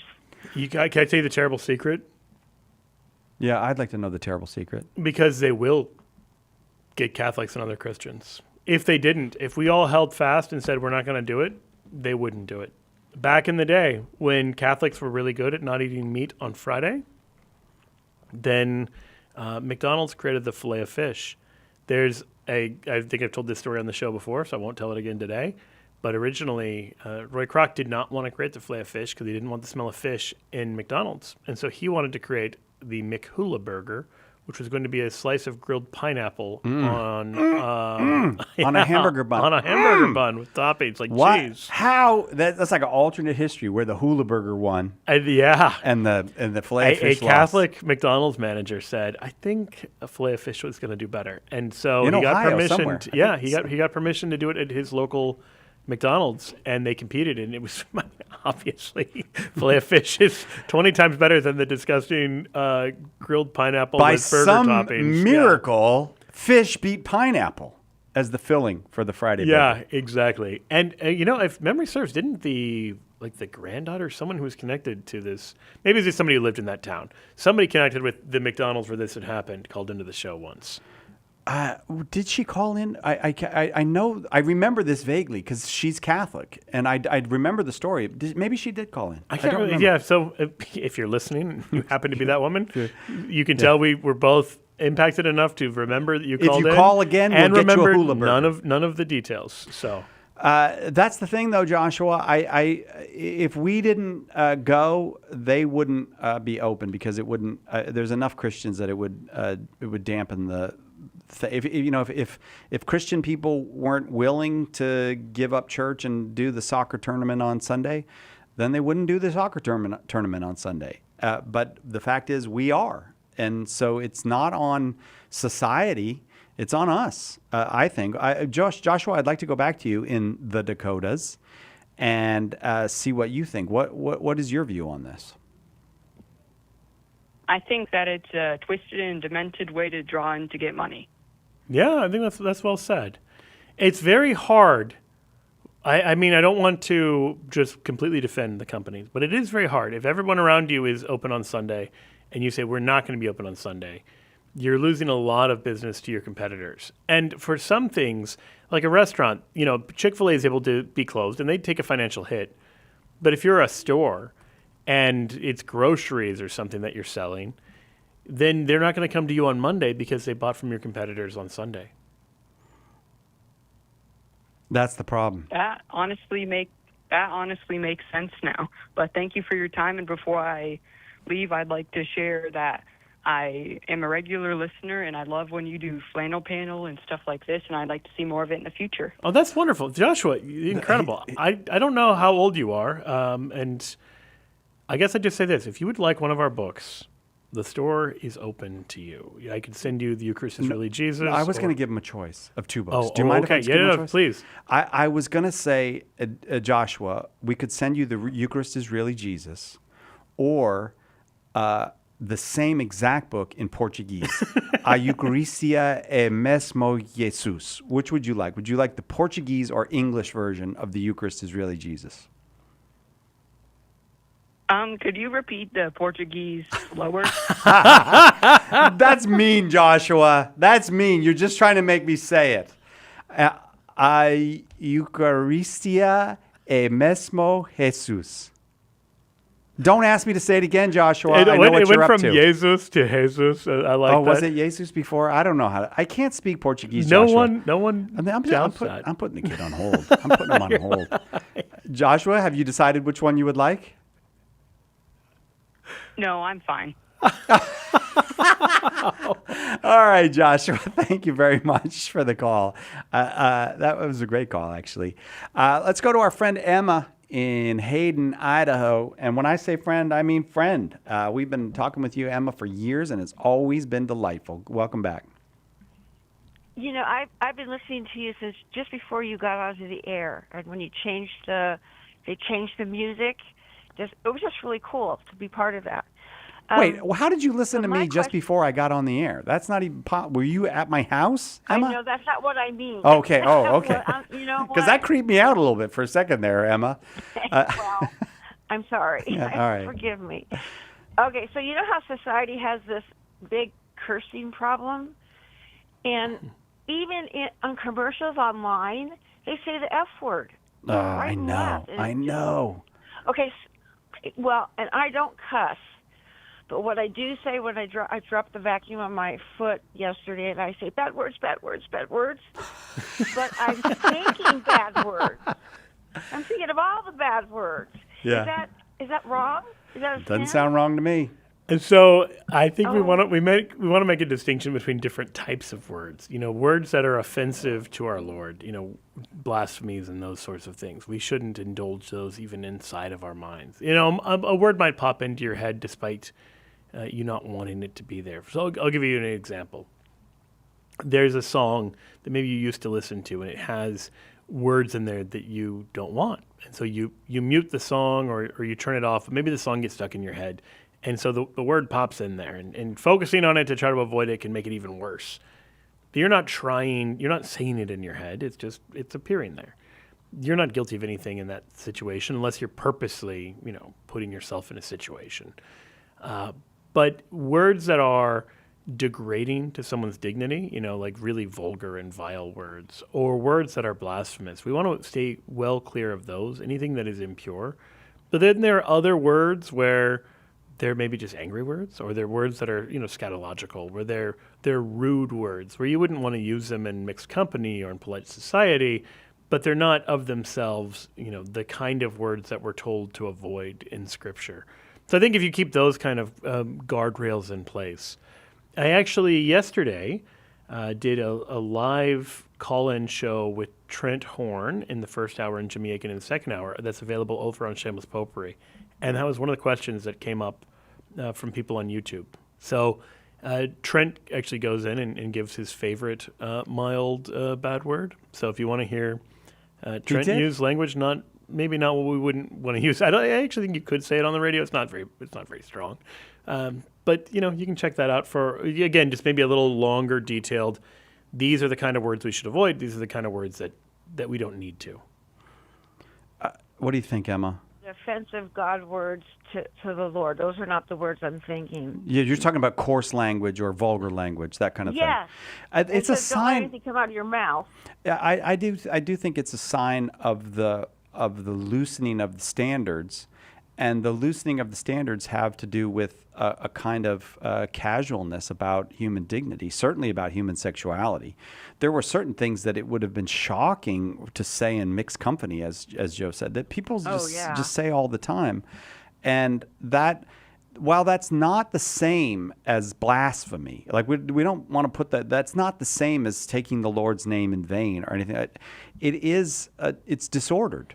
And disordered it may not be gravely sinful in any particular case, but it's an accumulation of venial offenses against the dignity of society and the dignity of persons it's gross. And we have fallen into that as a society, Emma. I'm with you. Right. I think you're exactly right. I will say this. I do think that one of the things Scripture is again and again, like Old Testament, New Testament, there's consistency on watch your tongue. The tongue is the source of evil. And when you take that seriously, when that happens in your life where you go, oh, I should probably do this, you will see a conversion of heart, because the heart follows the tongue. And if you are vulgar in your speech, you have that vulgarity in your heart. But as soon as you start rooting it out, two things happen. One, you realize how hard it is to root it out. And two, you do have you have a conversion and a softening of the heart, because of you are making a conscious effort to control the tongue. It's the rudder. So I'm okay. Yes. If you want good spiritual reading, check out James chapter 3. James chapter 3, he talks all about taming the tongue and how the tongue is a fire that can set the whole forest ablaze. But if you direct the rudder well, the whole ship will be directed well. it's good encouragement to take it seriously, not in a prudish way of just being like needlessly puritanical, but of just knowing how we speak and how we act, and which is much more than just saying or not saying certain words. Is what do I say about my neighbor? Because I can be very mean to Cy without saying any words that the FCC would have a problem with. Emma, I gotta let you go because we gotta take a break. The show always gets better when you call, Emma. Thanks. It's Flannel Panel, but you are the third member of the Flannel Panel. Do more of that right after this on Catholic Answers Live. Hang on. Catholic Answers Live will return in a moment. Underwriting for Catholic Answers Live is provided by Real Estate for Life. Real Estate for Life connects homebuyers and sellers to real estate agents while supporting pro-life organizations. On the web at realestateforlife.org. One of the biggest mistakes a Christian can make is to try to do good without God's help. St. Therese said, when we trust only ourselves and not God, our soul becomes incapable of virtue. Her remedy? Works of charity. And the greatest work of charity is to share the gospel. At St. Paul Street Evangelization, a Catholic nonprofit, we encourage you to share the gospel with someone who doesn't know Jesus. Catholic Answers is supported in part by St. Paul Street Evangelization, streetevangelization.com. Beyond Damascus with Dan Dematteis and Aaron Richards is our show for young adults. Everybody's talking about encounter. Everybody's talking about that mountaintop experience. What we fail to often talk about is what happens after, what happens beyond that Damascus moment. Jesus Christ is calling all of us to be missionary disciples, disciples of Jesus who are on mission to bring the kingdom of God here and now on this earth. Beyond Damascus with Dan Dematteis and Aaron Richards, Saturday at 8 Eastern on EWTN Radio.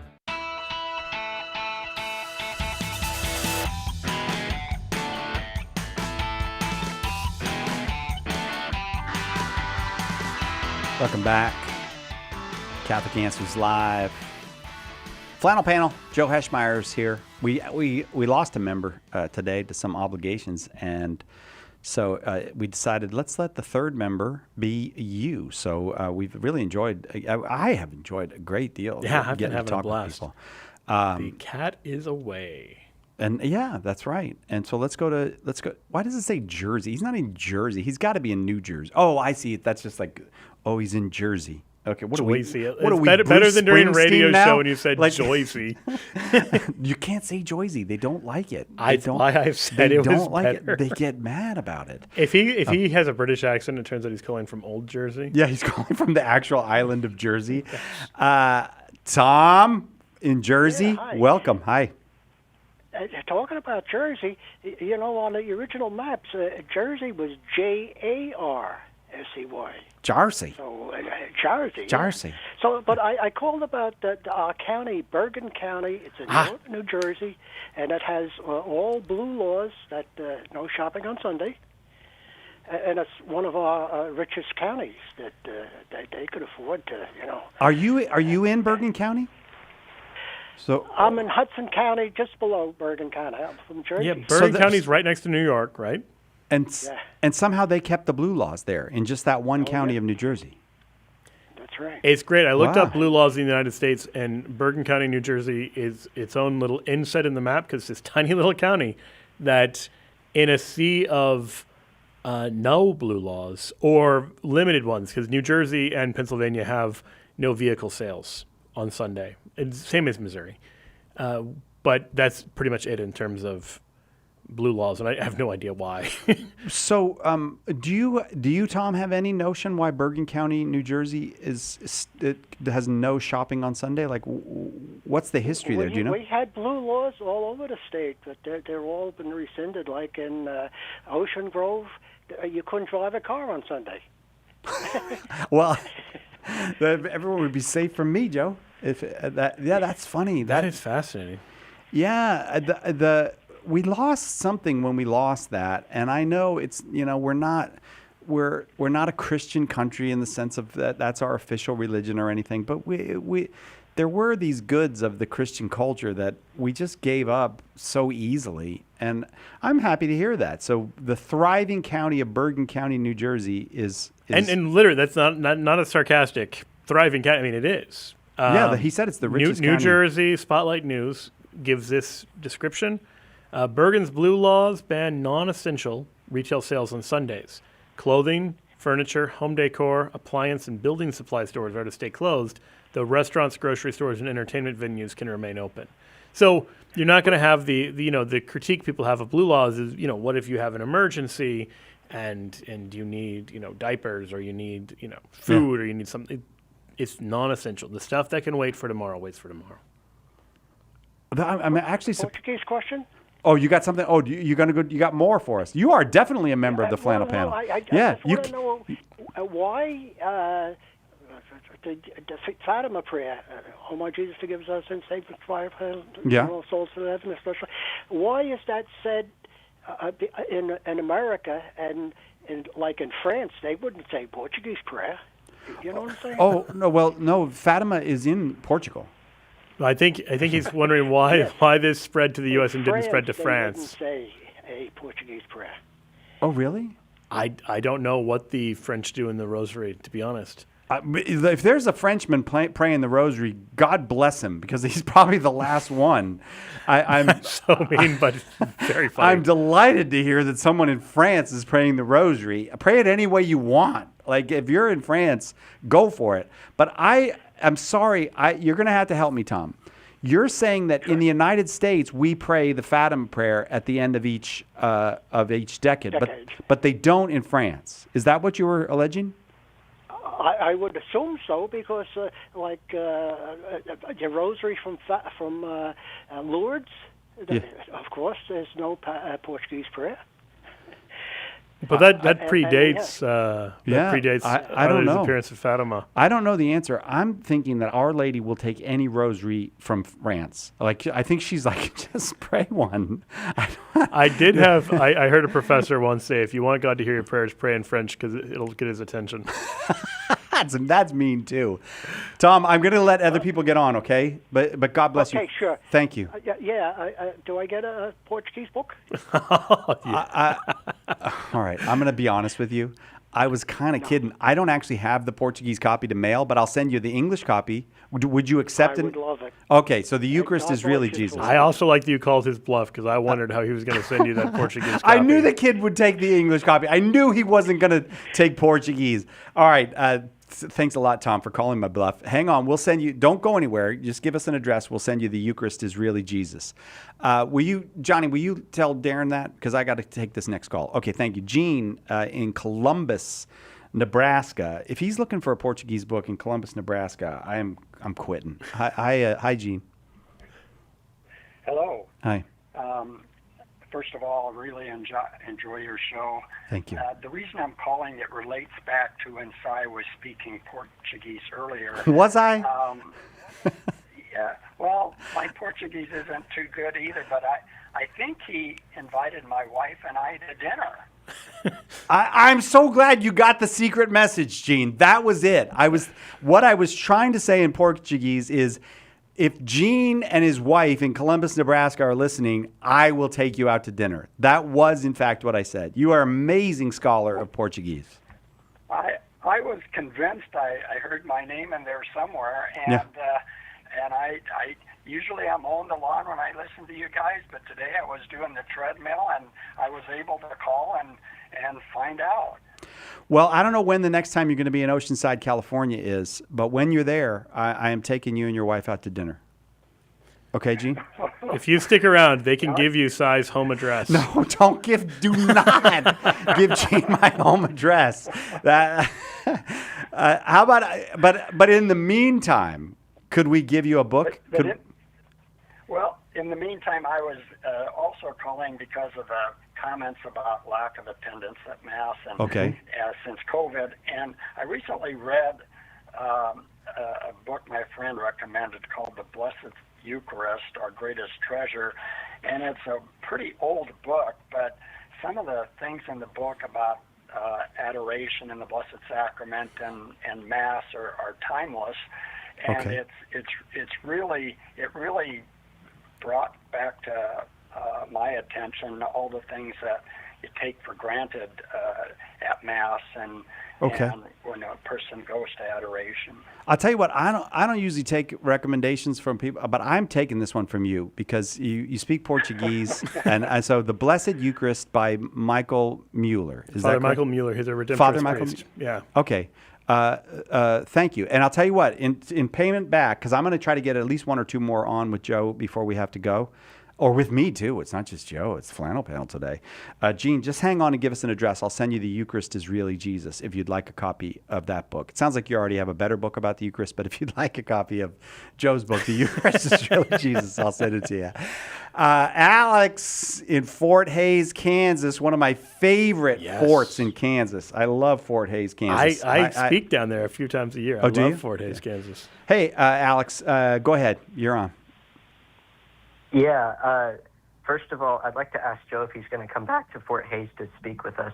I shall. Do I know my schedule? No. He doesn't know when. He doesn't know what he's doing tomorrow, but he's going to be back in Fort Hays, Kansas. Yes. I think it's on the calendar for October 7th. In case anyone wants to come. I think that's the Feast of the Rosary. Yeah. Is that the Feast of the Rosary? October 7th?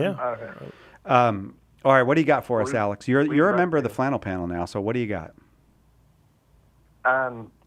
So I know you guys were kind of mentioning the whole Catholic revival and mass attendings. And in my experience, mass attendings have definitely gone up. Okay. But I know some of the parishes have really struggled with it.